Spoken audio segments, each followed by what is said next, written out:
As we have noted, the opening of Jude clearly signals to its hearers that Jude has written a letter. Indeed, the length of Jude is far more comparable to the mass of letters surviving from the real-life use of letters in the Greco-Roman world than the longer letters that we have from Paul, for example.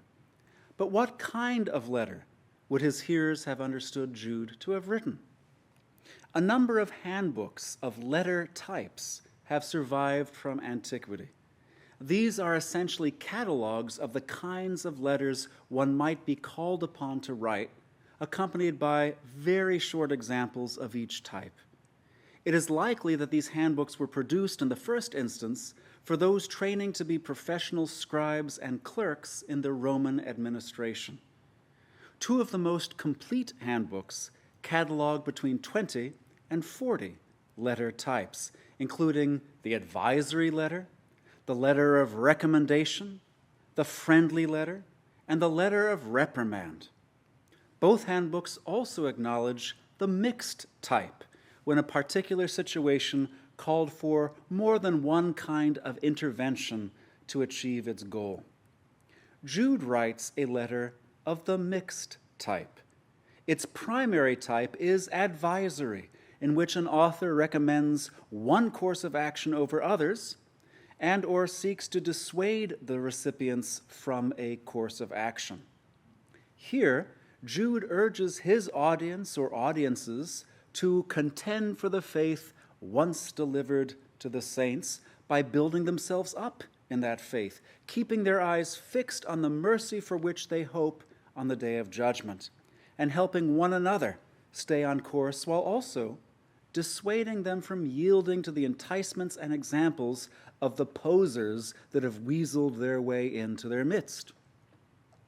Jude's letter also has the character of a vituperative letter, or a letter of censure, in which one lays bare the badness of someone's character or the offensiveness of his or her action against someone. Indeed, more words are dedicated to this goal than to advisory goals, but it is still clear that censure or vituperation is secondary in Jude and serves the primary goal of persuading the congregation not to be influenced by the intruder's practice and teaching, but rather to continue firmly in the path on which the apostles had set them. It will be immediately evident to those who have some familiarity not only with ancient letter writing, but also with classical rhetoric, that there is a natural overlap between the advisory and vituperative letter types, as well as their opposites, the dissuasive and commendatory or laudatory letter types, and two of the three principal genres of oratory, the deliberative and the epideictic genres. Deliberative oratory was employed to persuade a group to adopt a particular course of action or decide against taking a particular course of action in response to some situation or opportunity that presented itself. Epideictic oratory was broader, but it was often defined as oratory that had as its goal presenting some person, attribute, or object as praiseworthy and thus honorable, or as blameworthy and thus shameful. Some scholars have been understandably reluctant to embrace rhetorical analysis of New Testament letters, put off by the tendency of the more exuberant rhetorical critics to force every document into the outline of a classical speech against the natural sense of how the letter's contents unfold. However, we can be sure that someone writing a letter in which he or she sought to persuade others to take up a course of action or avoid a course of action would make use of any and all deliberative strategies at the level of topics and arguments. Similarly, a person writing a letter to praise or censure the character of some figure would not hesitate to draw upon any and all rhetorical strategies and topics to achieve that end. Particularly with Jude, the overlap between letter genres and genres of speeches is so great, we should not be surprised to find classical rhetorical theory on invention or discovering the possible means of persuasion to be of help in the close analysis of Jude's strategy and the likely effects of his letter. Jude does not conclude his address in the manner of a letter, however. He concludes not with travel plans, closing greetings, or parting requests, but rather with a doxology, an appropriate closing given the likely setting of his letter's delivery, namely being read aloud to the assembled congregation during a gathering for worship. Jude reminds us that while many find it preferable to think about the center of Christian faith and practice that draws us together, there are also edges beyond which lies non-Christian practice and the denial of Christian convictions about God, God's grace, and Christ's lordship. Paul similarly had shown concern to defend spaces where Christians had freedom for a variety of practices, while at the same time taking care to maintain and warn against crossing the boundaries beyond which practice was no longer worthy of the Lord, fully pleasing to him. We come here upon the tension between the progressive impulse of people with a renewed certainty that they are personally led by God's Spirit, and the conservative essence of revealed religion committed to the faith delivered once for all, that is, decisively, to the saints at some time in the past. An essence that, by virtue of its apostolic character, we hold to be both nurtured and bounded by the canonical scriptures. Another essential theme Jude announces concerns the trajectory in which God intends for God's favor to set us moving. The interlopers radically misunderstand God's grace as license to indulge the cravings of their flesh without fear of judgment, rather than as opportunity and empowerment to live beyond the power of the cravings of the flesh. Jude counters this with an insistence that God's grace is intended to set people on a trajectory toward blamelessness on the day of God's visitation, so that they will find mercy and have no cause for shame when standing before God's glory. Jude begins his case against the interlopers by considering a number of examples from history that provide a frame for thinking about their actions, their attitudes, and their probable end. Jude would say their assured end. Historical examples were important for the art of persuasion in a number of ways.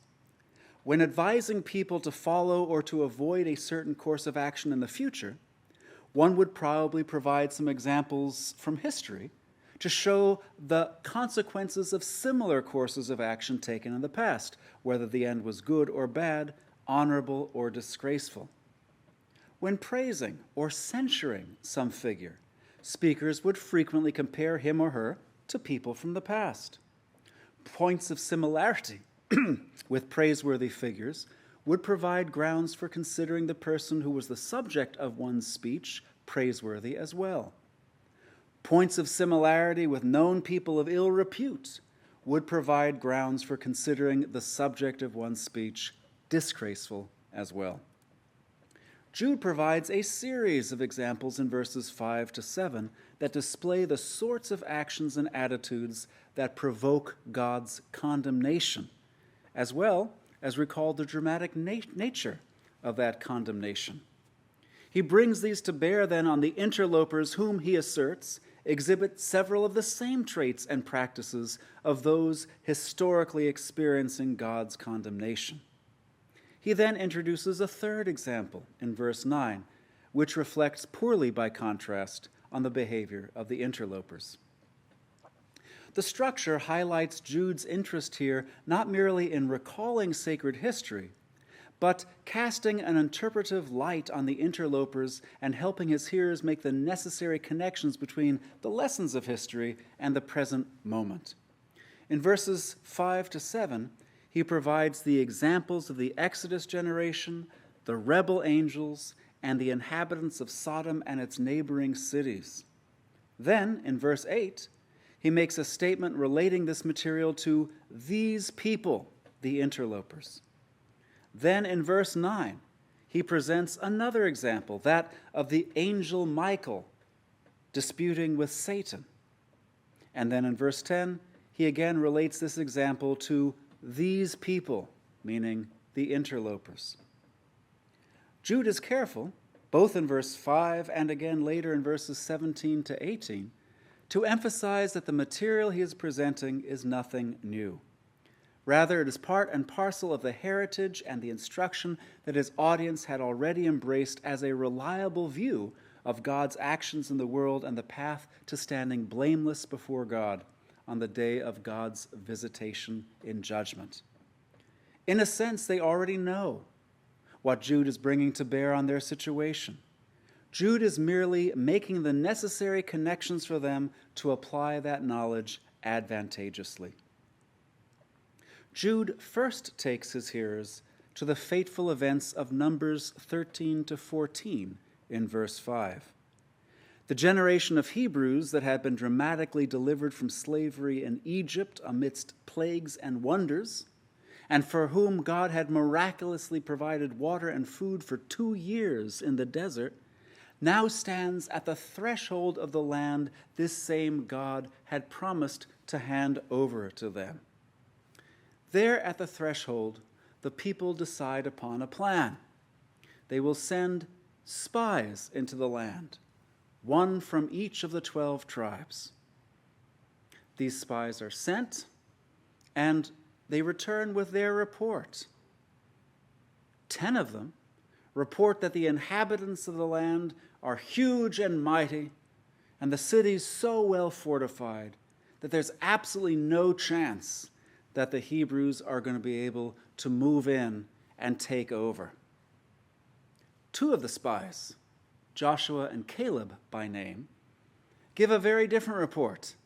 They say the land is beautiful, its produce is abundant, and God can give it into our hand. The people believe the majority report. They turn on Moses and Aaron, and they even accuse God of leading them into the desert to kill them there. They make a plan to go back to Egypt under new leadership and strike a deal with Pharaoh to return to their former condition there, where even though they were oppressed, they could eke out a living. God's response was anger at the provocation that the Exodus generation had offered him. They had seen God's provision for years. They saw what God had done to the Egyptians, climaxing at the miraculous deliverance at the Red Sea. How could they now believe God incapable of delivering God's promises? But worse, how could they believe God to be acting maliciously, to have brought them out in the desert to kill them? And so in response to this egregious affront to God's power and God's gracious kindness toward the people, God says that what they feared will come upon them. Every Hebrew who rejected God's promise and believed the majority report of spies and distrusted the Almighty would in fact die in the desert.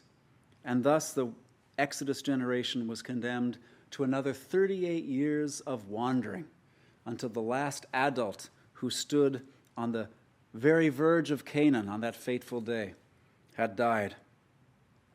This episode is one that the author of Hebrews also draws upon, and in much greater detail to the same end, namely, to stress the importance of continuing in obedience and faithfulness for continuing to experience God's deliverance to the end. In verse 6, Jude looks further back to the story of the angels who looked with desire upon human females and mated with them, producing a race of giants. The brief episode found in Genesis 6, verses 1 to 4, was the subject of significant expansion and interpretation in the 3rd and 2nd centuries BCE, as both 1 Enoch chapter 6 to 22 and Jubilees chapter 5 attest.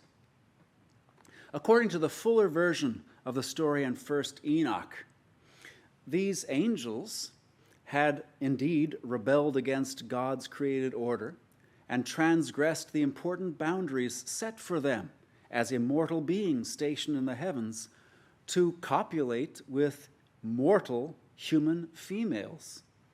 They do beget a race of giants who wreak havoc upon the human population of the earth with their violence and their insatiable hunger. At the same time, these rebel angels teach all manner of harmful and forbidden arts to humankind. They teach the art of mining metals from the earth so that, on the one hand, people can discover silver and gold and thus also discover covetousness and greed. And people can learn how to forge tools and, more importantly, weapons, and thus their ability to harm one another is increased exponentially. The angels teach human females the art of cosmetics and beautifying their appearance so that they might the more easily enhance desire on the part of their would-be mates. God intervenes in the situation because of the chaos that is broken out on his earth.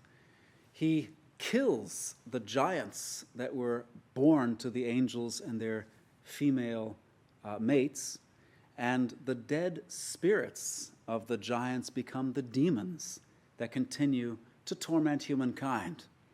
The angels themselves are chained and locked away in the deep caverns of the earth and covered over with rocks and sealed up in darkness for the day when God will judge all creatures. This is the story that Jude presumes as he moves into his letter. Jude will particularly recall the detail, not found at all in Genesis 6, that these angels were punished by being chained in dark caverns under the earth's surface to await God's judgment on the last day. There is the possibility that the development of the story of Genesis 6:1-4 was influenced by the Greek myth of the revolt of the Titans against the gods and the punishment that the Titans endured, similarly to be chained in the deep caverns of the earth. Jewish authors tended to look to this episode rather than to the story of Adam and Eve's transgressions as an explanation for the evil and chaotic disarray in the human sphere, Paul and the author of 4th Ezra being noteworthy exceptions to this more general rule. Jude uses the episode in a manner similar to several other Jewish authors who invoke this same historical example. Those who cross the lines God has drawn come to a bad end. In verse 7, Jude calls to mind the fate of Sodom, Gomorrah, and their sister cities, a popular negative example in Jewish literature on account of the unique nature of their fate, to suffer fire to be rained down upon them from the sky, as well as the sulfuric and smoky character that the territory was alleged to continue to have for more than a millennium.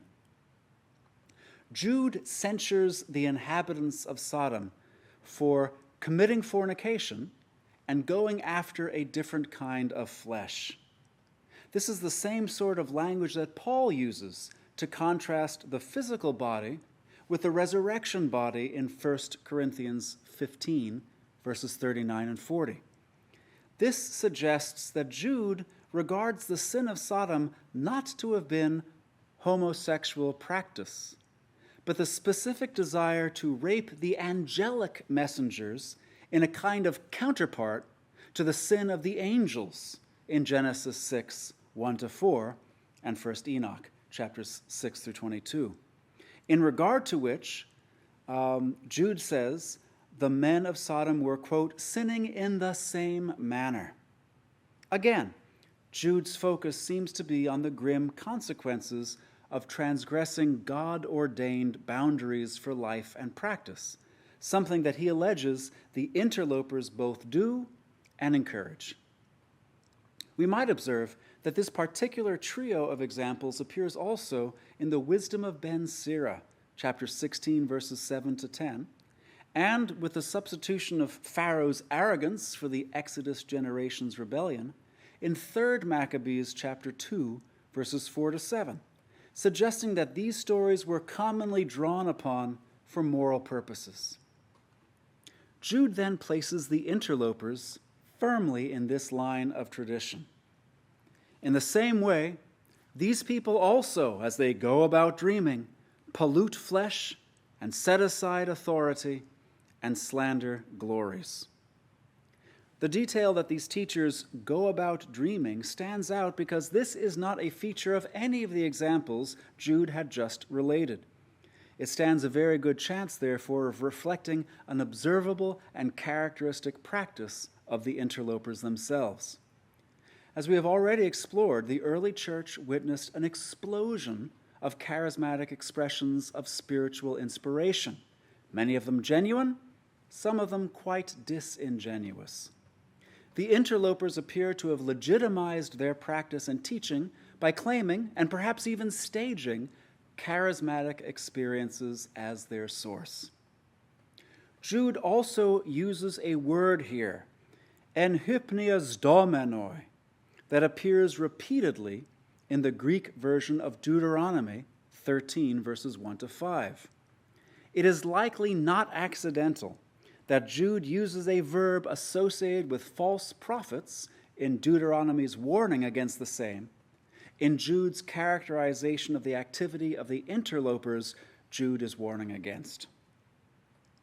Jude's language in this verse is highly allusive.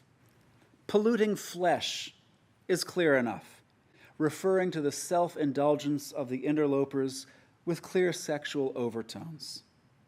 Setting aside lordship, setting aside authority or perhaps denying lordship likely refer to the interlopers' promotion of Christian freedom in directions that move into the territory of license and licentiousness.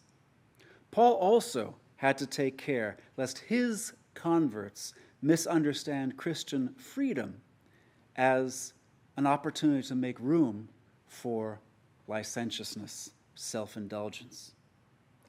Slandering glories.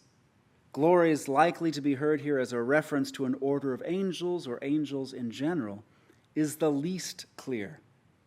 Given the first century connections of angels, both with the giving of the law and the last judgment, Jude might be underscoring the interlopers' sense of freedom from the moral constraints of the shared Jewish and Christian tradition.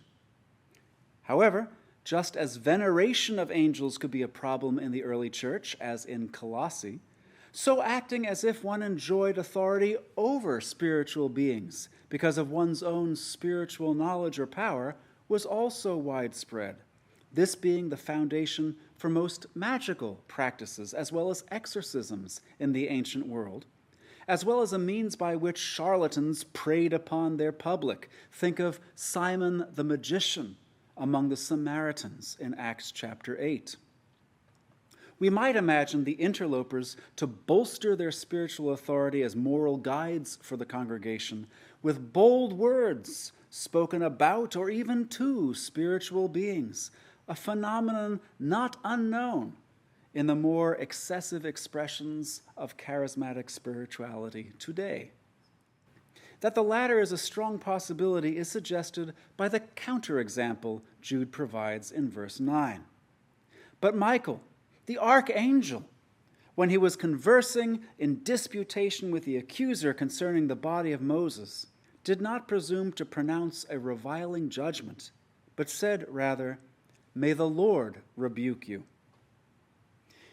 Here, Jude's reference to a story known to him but lost to us reminds us of the letter's foreignness, and in some very real ways makes it less accessible to us. no written sources from the Second Temple period that might shed light upon the story to which Jude refers in verse 9 have survived. We have the opening chapters of a work known as the Testament of Moses, but it lacks its ending. It is likely that the work ended with some episode narrating the death and perhaps the burial of Moses, but those contents are lost. Another work, known by the title The Assumption of Moses, is believed to have existed, but no portion of it, but beyond some brief and irrelevant excerpts preserved in later literature, survive. The episode to which Jude refers is generally believed to have unfolded as follows. We read in Deuteronomy 34 that Moses died and was buried, but no one knows the location of this burial place. How could this be? A legend developed that Moses was buried not by human beings, who could report the information like the location of his burial ground, but by the angels themselves, who would keep the location hidden from human beings. This was further expanded then to include a dispute over who had the more proper claim to Moses. God's representative Michael, on the grounds that Moses was God's servant, or Satan, on the grounds that Moses had been a murderer. In the story known to Jude, Michael's claim prevailed, of course, but Michael showed proper restraint in dealing with an angelic peer, no matter how far fallen, by not rebuking Satan on his own authority, but referring the matter to God. The words attributed here to Michael, "The Lord rebuke you," are actually known from an older scriptural episode. Indeed, another debate between the devil and an angel over a human being. In Zechariah chapter 3, verses 1 to 6, Satan brings accusations against the high priest Joshua, who, along with Zerubbabel, is one of God's two chosen instruments for the restoration of Judah after its exile in Babylon. The angel of the Lord rebukes Satan with these very words, "The Lord rebuke you," while Joshua is declared holy in God's sight, a fact figuratively displayed as his dirty clothing is removed and clean white clothing placed around him and the turban of high priesthood set upon his head. If we find ourselves a bit alienated from Jude at this point, we are in good company. In the early 8th century, the Venerable Bede resorted to allegorizing the body of Moses as the people of Israel in an attempt to make sense of the story. Another early anonymous interpreter referred the story to the transfiguration of Christ, with Satan and Michael arguing over the propriety of Moses appearing on Mount Tabor, that is, in the promised land that God had forbidden Moses to enter. The author of 2 Peter, who by all accounts appears to have incorporated much of Jude's letter into his own warning against interlopers of a different kind, omitted reference to this story completely, replacing it with a better-known episode from the Jewish scriptures. Jude brings these examples to bear once again on the interlopers in verse 10. But these people slander whatever things they do not comprehend. But those things that they do comprehend naturally, like unreasoning animals, by these things they are corrupted. In an artful slam, Jude asserts that the interlopers' charismatic pretensions arise from their lack of genuine spiritual knowledge, while their sensual practices arise from the kind of knowledge that human beings share with animals that lack rational faculties, the knowledge that comes from cravings and instincts. Their end, however, is precisely what Paul would affirm lies at the end of the path of sowing to the flesh, the corruption and decay that end with rotting in the grave. Once again, Jude offers a timely word to Christians in every age, particularly in our age, in which many profess to have greater insight than the writers of the scriptures themselves into the freedom that Christians possess and ought to be allowed to exercise. as well as the obsolescence of what Christians have long considered to be divinely drawn boundaries. Jude warns us that in our attempts to enjoy what we believe is necessary for a full human life, we may make ourselves in the end less than human, more like the unreasoning animals for whom natural cravings are the bottom line drivers for decision-making. We may also, in casting off the authority of the apostolic tradition to lay out the guardrails for our own lives, deprive ourselves of important facets of God's cure for our condition, namely our vulnerability to the passions of the flesh that lead ultimately to corruption and decay. I'm going to indulge in a little aside here and focus on something that many non-specialists might not be aware of, and that is the messy work of textual criticism and discerning the likeliest original wording of our New Testament writings. We do not possess the first century original autographs of any of the writings of the New Testament.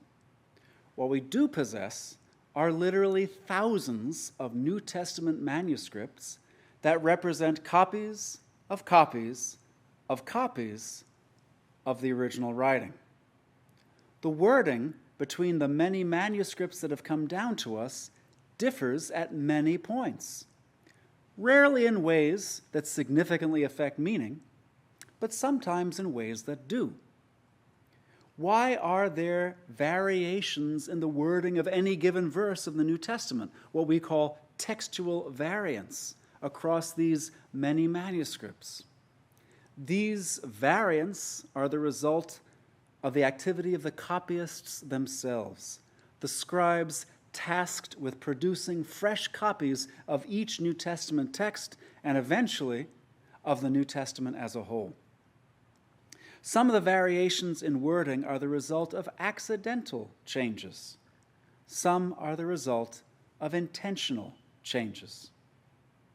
As a scribe copied a manuscript, whether to replace a manuscript that was wearing out or to make a copy for another congregation, he would inevitably make accidental mistakes, mostly tricks of the eye. The scribe would make spelling errors, confuse similar-looking letters, or switch letters around in a word, or words around in a sentence. As the scribe's eyes move from original to copy and back again, they might not land at exactly the same place. They might jump either forward or backward in the original to another word that began or ended with the same letters that he was just copying, thus skipping words and phrases or duplicating words and phrases. In some cases, a single scribe might read from a manuscript out loud as multiple scribes wrote down the text. This was considered mass production. A scribe could misconstrue the text as it was being read, especially as the Greek vowels and diphthongs came to be pronounced more and more alike. Not all changes were accidental, however. Many scribes sought to be helpful by making intentional corrections of the text as they copied. One very common kind of correction involved harmonizing the phrasing in one passage with what was known or remembered from another. For example, scribes would correct Old Testament quotations in the New, or they would bring Mark or Luke into closer harmony with Matthew, which was the principal gospel in the early church. Or they would conform an expression in one Pauline letter to an expression from another. Sometimes a scribe who was comparing two or more manuscripts as he copied would harmonize the variants, conflating the readings into one new reading. Scribes would also frequently seek to improve the grammar and the style of the text, or correct any perceived errors or discrepancies. Sometimes they would even make theologically motivated omissions, changes, or insertions some of which may have started out as marginal notes, later getting copied as part of the text itself. The fact of textual variance has given rise to the discipline of textual criticism, the careful and critical reconstruction of the most likely original wording that can best explain the many variants. The textual critic sifts through all the variants at a given place in the text and attempts to discern which reading is most likely the original reading of the text, the author's original reading. Some manuscripts are far fewer generations of copies removed from the originals than others. Important early manuscripts include 3 complete or near-complete Bibles from the 4th and 5th centuries A.D. Codex Sinaiticus, Codex Vaticanus, both of them from the 4th century, and Codex Alexandrinus from the 5th century.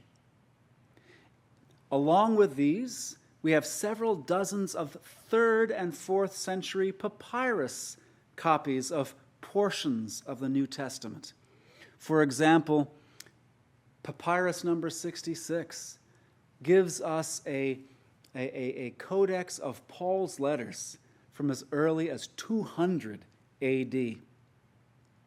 Text critics will often give more weight to the witness of these early manuscripts than to later manuscripts, 10th, 11th, 12th century manuscripts, since these are so much closer to the time of the New Testament writers themselves. Similarly, text critics tend to give priority to shorter readings because scribes tended to expand a text through adding glosses or harmonization. They tend to prioritize the more troublesome readings because scribes tended to smooth out difficulties in the text rather than create difficulties. And they also tend to give priority to specific readings that enjoy a wider geographical attestation. For example, appearing in manuscripts that we have from Egypt, from Palestine, and from Greece, a reading from all 3 of those locations might therefore enjoy greater weight than a reading that only comes from, say, Italian manuscripts or the Western manuscripts. Jude, verse 5, presents the first of 2 major text-critical challenges in this short document. I will introduce the variants only in connection with the very early manuscripts in which they appear. There are 2 principal questions in regard to the wording that we find in Jude 5 across a number of these manuscripts. The first pertains to the author's use of the Greek adverb hapax, which we translate once for all or decisively. Does the author use hapax to describe his audience's internalization of the Christian knowledge that has come to them by means of the apostles' preaching? Or does he use the word hapax to contrast what happened first to the Exodus generation with what happened later, second, after their failure of faithfulness and obedience? The second pertains to whom the author credits with delivering the Exodus generation from Egypt, the Lord or God or Christ. If we were to compare a number of our earliest witnesses to the text of Jude, verse 5, side by side, we would discover the following variations. Now I want to remind you, all of them start like that. Codex Sinaiticus in the 4th century continues, I want to remind you who have come to know all things, that the Lord, after delivering a people out of the land of Egypt once for all, the second time around destroyed those who did not exhibit trust. At that same place, both Codex Vaticanus and Codex Alexandrinus read, I want to remind you who have come to know all things once for all, that Jesus, after delivering a people out of the land of Egypt.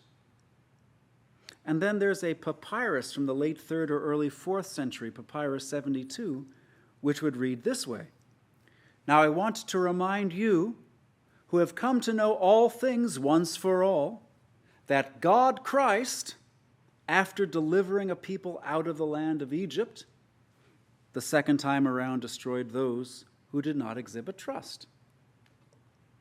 To take the second question first, who is credited with leading the Hebrews out of Egypt? The Lord? Jesus?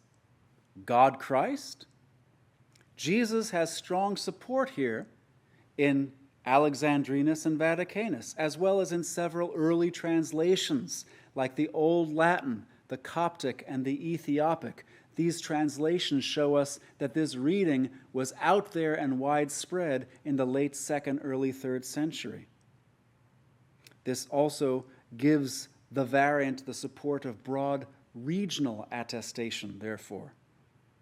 It is arguably also a more troublesome reading, such that the scribes might be tempted to bring some resolution through a minor change. For example, from Jesus, generally used only of the incarnate Son, to Christ, which could be used of the pre-incarnate Son, or even the more ambiguous Lord, which might signal God the Father, historically the better attested agent of the Exodus. On the other hand, Jude does not elsewhere in this short letter use the name Jesus apart from the honorific Christ, the title Messiah, which might suggest that Jesus represents a scribe's intrusion upon the text. Indeed, if Jude's original had been Lord, the other variants could be explained as attempts to bring sharper clarity to who Jude meant by this ambiguous title. It is ultimately not possible to be sure. What is clear is that some scribes, at the very least, were thinking along these lines, ascribing to the pre-incarnate Jesus a role in the earlier salvation history of the people of God, just as the author of Hebrews and the author of the 4th Gospel regarded the pre-incarnate Son to be active in the events of Genesis, that is, in the creation. And just as Paul spoke of Christ's agency in God's provision for the Exodus generation in the desert when he named the water-bearing rock Christ in 1 Corinthians 10:4. The uncertainty of the textual witness, however, should lead us to remain tentative in any theological conclusions we might draw based upon the context of Jude 5. In regard to the other question, the use of hapax in connection with the addressee's enlightenment in the faith appears to be the stronger reading. It has the support of the early 3rd century Papyrus 72, the 4th century Codex Vaticanus, the 5th century Codex Alexandrinus, and the scribe who provided corrections to Codex Sinaiticus several centuries later. This coheres with other New Testament expressions concerning the decisive and sufficient character of a Christian community's grounding in the revealed knowledge of the apostolic preaching, as, for example, in Hebrews 6:4. There also, in the context of urging a congregation to remain steadfast in the trajectory upon which their earlier experiences of the faith and the Spirit had set them. Connecting hapax to the Hebrews' experience of deliverance appears to be a stylistic correction, marking out a clearer contrast between their previous experience of deliverance, hapax, and the sequel, second, deuteron, in which they failed to attain God's promises in the end because of their disobedience. I have dwelt on this question at length because I think it very important for all who work closely with the New Testament text to have some idea of the complexities of the task of textual criticism that stands behind the text that we read, and to acknowledge that there are, in fact, a few passages in which we are left in some doubt as to the exact wording of our lost originals.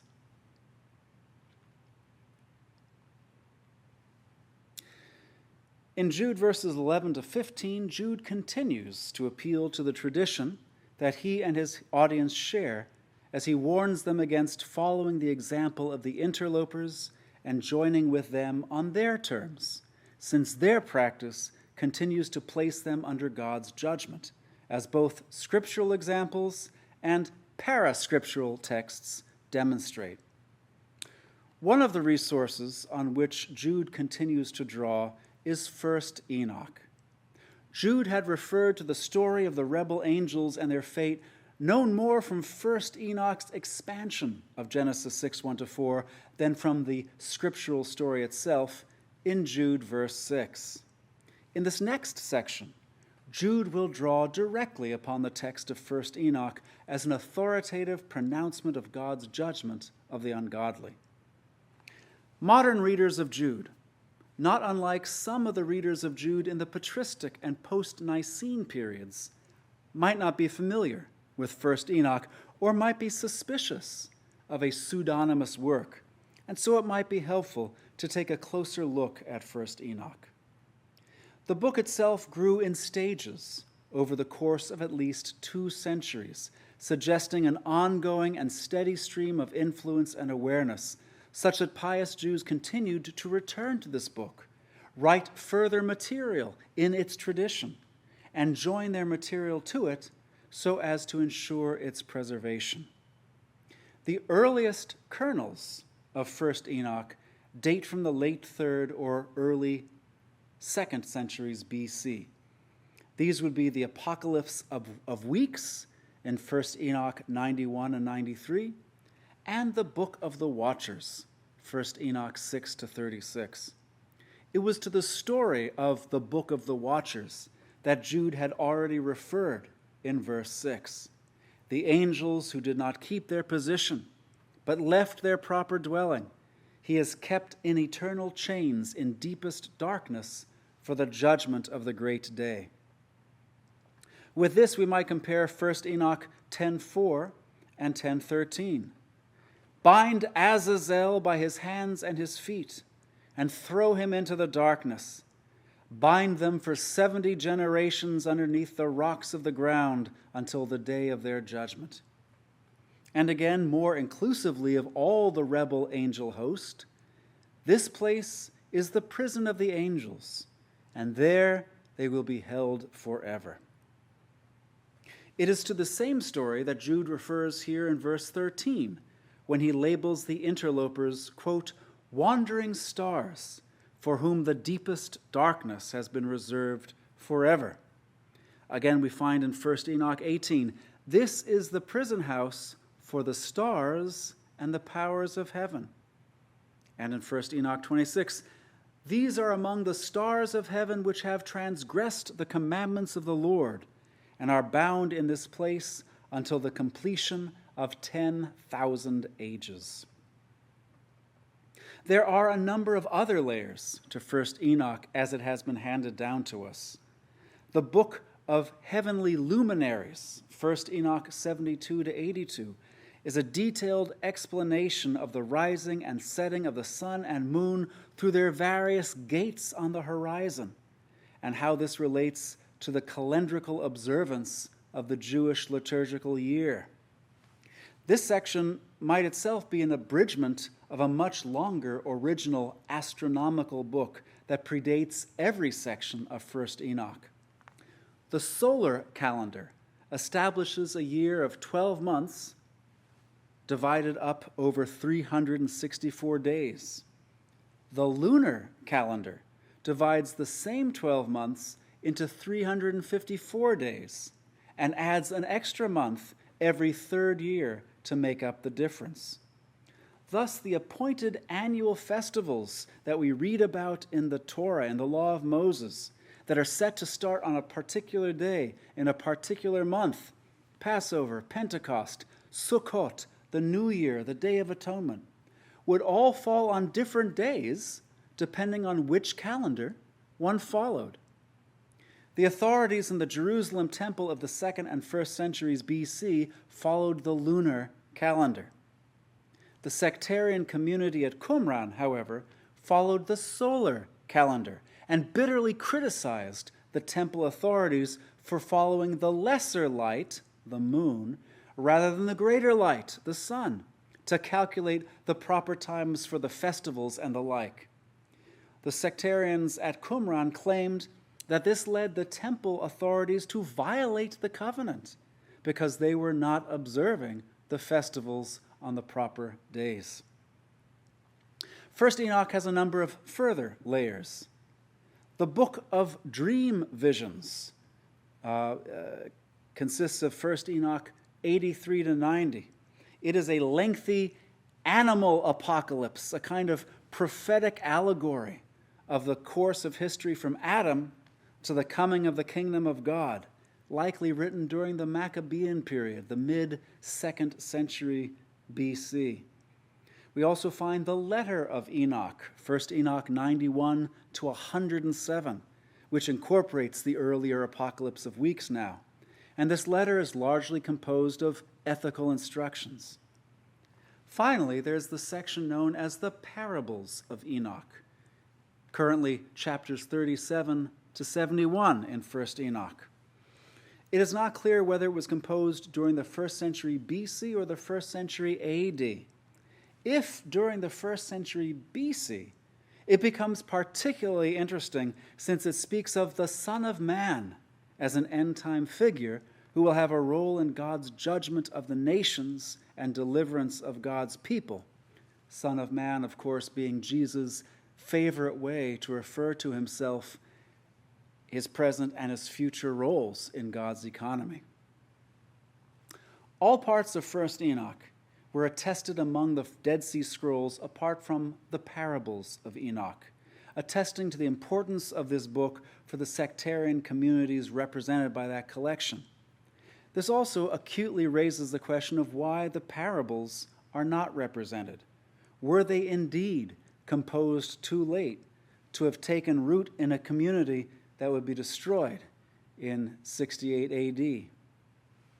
In any event, Jude himself clearly moved in circles in Palestine that valued this parabiblical book, particularly the book of the Watchers that opens the collection known as 1 Enoch.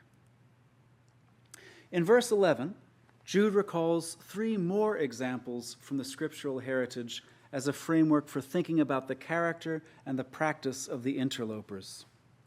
Woe upon them, because they walked in the way of Cain, and abandoned themselves to the error of Balaam for profit, and perished in the rebellion of Korah. The story of Cain's murder of Abel in Genesis 4 is, of course, quite familiar. Speculation abounds now, as it did in the Second Temple period, concerning why God did not accept Cain's offering. The only clue that Genesis provides, however, allows for a clear connection with the interlopers. God challenged Cain to master his emotions rather than yield to them. The Lord said to Cain, "Why are you angry, and why has your face fallen? If you do well, will you not be accepted? And if you do not do well, sin is crouching at the door. Its desire is for you, but you must rule over it." Jude has already hinted at the interlopers' commitment to gratify rather than master their passions in verses 4 and 8. He will shortly make this charge explicit in verses 12 and 13, and again 16 through 18. Mastery of the passions was, of course, not merely a commonplace in Greco-Roman and Hellenistic Jewish ethics, but also an ethical priority among early Christian leaders, for none more than Paul, as Galatians 5, verses 13 to 25 especially underscores. Jude's next example is that of Balaam, the prophet for hire whom Balak, king of Moab, summoned to curse the people of the Hebrews as they approached and passed through his land on their way to Canaan in Numbers 22 through 24. Balaam, of course, was prevented from fulfilling his task when his donkey warned him of the assassin angel ahead of him on the road. Balaam did, however, eventually find a way to earn his pay. It was at his suggestion that the Moabite women seduce the Hebrew men and lead them to join in worshiping the Moabite gods so as to dissolve the boundaries around Israel and meld them into the indigenous peoples. We read about this episode in Numbers 25, but about Balaam's involvement specifically in Numbers 31, verse 16. This would seem to be the point of connection with the interlopers that Jude has in mind, as he believes them to promote sensuality, and with it, the erasure of the boundaries of holiness that was to define God's people in Christ. And, like Balaam, their ultimate motive, Jude asserts, is to milk the congregation or congregations for any profit they can. The third example takes us to the rebellion of Korah and his clan against the leadership of Moses and Aaron, an episode related in Numbers 16.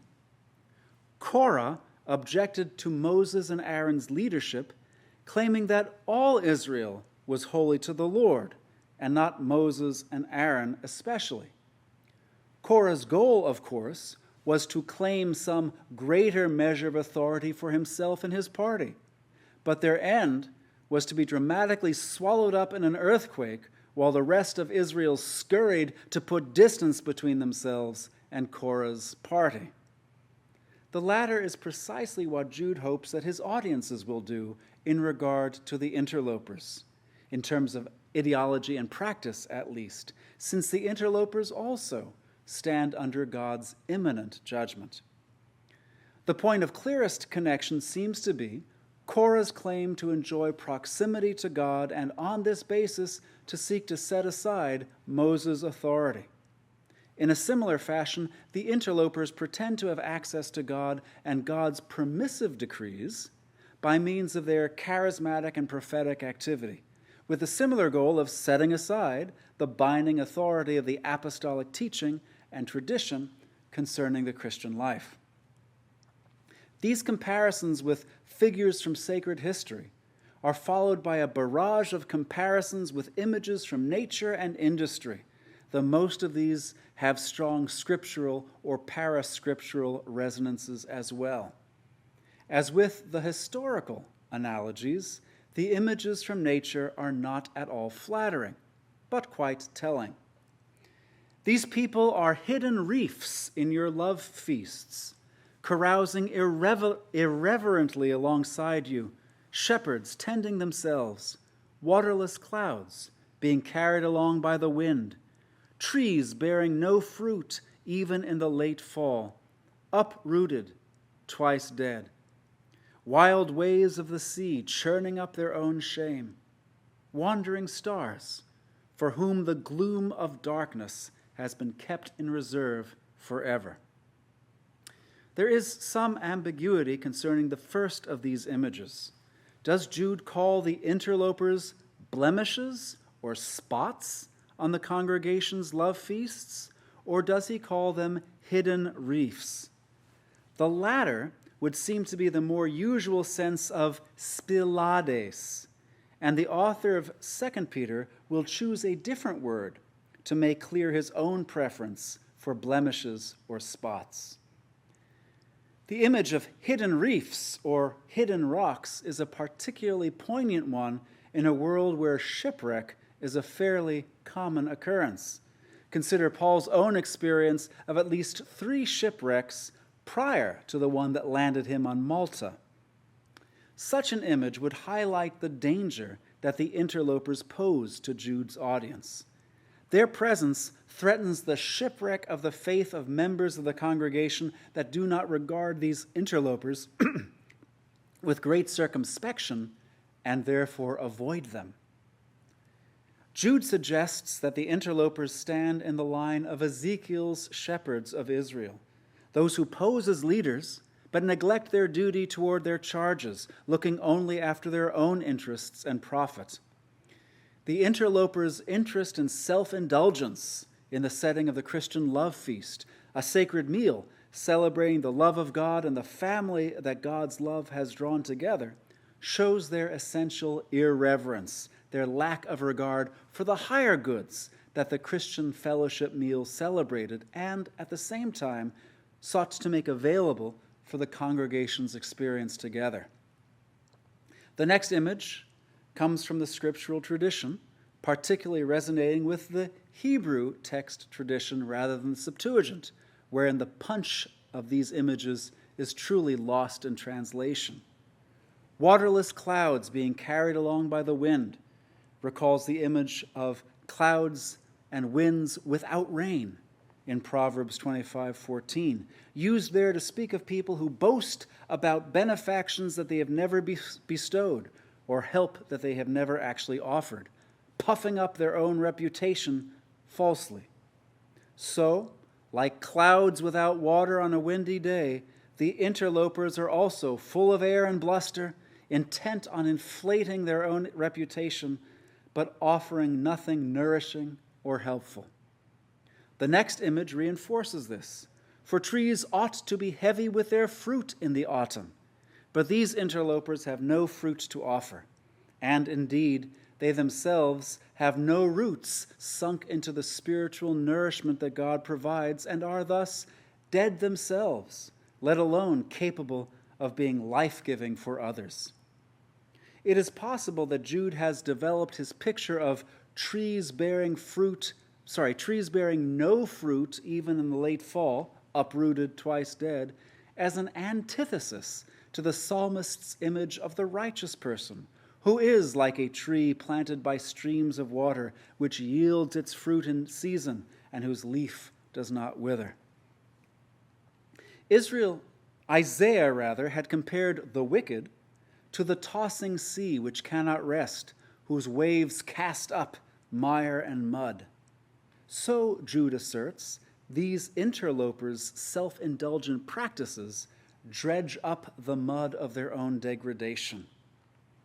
Finally, Jude returns to the image of stars whose waywardness had brought God's judgment upon them. On the one hand, Jude refers here to the planets, the planetae, that move across the skies in irregular paths, that cannot function as reliable points of navigation because of their own irregularity. This is, of course, another appropriate image to invoke when warning against the influence of teachers whose message and example will lead astray those who chart their own course by them.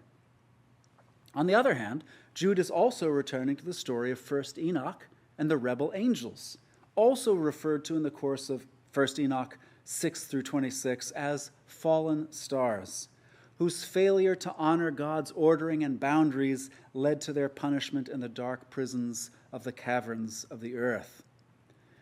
The renewed allusions to 1st Enoch pave the way for Jude's recitation of that text as a witness to the certainty of God's judgment and as a warning that the interlopers and all who follow their path stand with certainty under God's sentence. It was also about these that Enoch, in the 7th generation from Adam, prophesied, saying, "See, the Lord came with 10,000s of his holy ones to execute judgment on all, and to convict everyone of all the deeds of ungodliness that they have committed in such an ungodly way, and of all the harsh things that ungodly sinners have spoken against him." The original in 1 Enoch 1, 9-10 reads, "And behold, he comes with 10,000 holy ones to execute judgment upon all, and to destroy the impious, and to contend with all flesh concerning everything which the sinners and the impious have done and wrought against him." It is a little odd that Jude opens the quotation with, "The Lord came," using a past tense verb instead of "the Lord comes," as in the original. This could potentially lead hearers to think of the watchers and the ungodly people caught up in the flood as the objects of God's wrath at his coming in judgment in a time that was still future from Enoch's point of view, but long past from the audience's point of view. The recitation would then have the force of invoking an historical precedent, warning the hearers that God's visitation of judgment upon all ungodliness is fierce and certain. Jude, however, merges the horizons of Enoch's past and the audience's present by claiming that Enoch spoke these words either to or about the interlopers themselves. Describing these interlopers also as wandering stars for whom the gloom of darkness has been kept in reserve forever facilitates this merging of the horizons. The fate of the watchers and the ungodly swept away in the flood is also the fate of the interlopers and all those who either persist or return to a manner of life that does not honor God and God's righteous intentions for our lives. Since verse 4, Jude has been crafting a picture of people who use the good news of Jesus Christ and the communities of Christ's followers as a means of profit, of advancing their own agendas, and of securing their own satisfaction. He holds up something of a mirror in which we must hope not to see ourselves. And we must live in such an upright manner so as not to stand in danger of seeing ourselves, and all the more if we are in a position of leadership. Jude also continues to hold before us a facet of God's character and God's commitment that many in the 21st century would prefer to forget, ignore, or otherwise deny as passé. And that is a righteous and holy God's commitment to hold his creatures accountable to the honor and obedience that they owe him, to the reverence, the godliness that must properly characterize the lives of those who live only by God's kindness and favor. In so doing, Jude simply shows himself true to the teaching of his half-brother and Lord Jesus, who also proclaimed God to be the one who would sort out the righteous from the wicked, the cold-hearted from the compassionate, those who have honored the holy God with holiness of heart and life from those who have lived for their own pleasures and purposes. At the same time, Jude keeps his hearers mindful that they are beloved, not only by Jude, who calls them such on several occasions, but all the more by God, in whom they are beloved, as he described in the opening salutation, and in whose love they are urged to keep themselves, in verse 21. But this they do by walking in holiness, preserving the faith into which they had themselves been invited by the apostles. As in the teachings of Jesus, and indeed all the voices that speak in the New Testament, holiness and love are not conflicting characteristics or options. They are mutually defining and reinforcing.